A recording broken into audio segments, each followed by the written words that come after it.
requesting PIN instead of password. I have this problem too, and I couldn't find an answer anywhere. Everyone says how to reset the password, and that's it.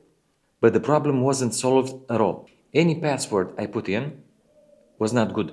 I almost reset the computer and lost all the information. In the end, I realized that I wasn't being asked for a password, but a certain PIN.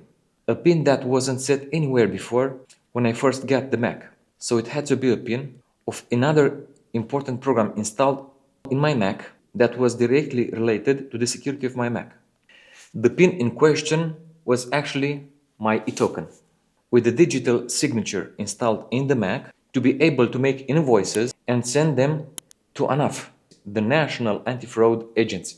So I removed the eToken in question from the Mac and it didn't ask a PIN anymore, just the password.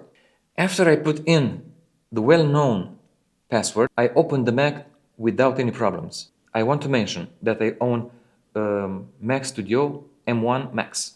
If it doesn't work for someone, as I said before, I recommend finding out the eToken PIN and writing it down at login.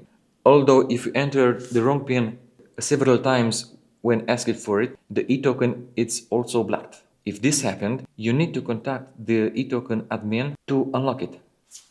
I hope this method helps you too. If you don't even know the password, then search on YouTube or other forums how you can reset the password. It's easy, there are plenty of them, but I didn't find anything about this eToken anywhere. So, have a good day.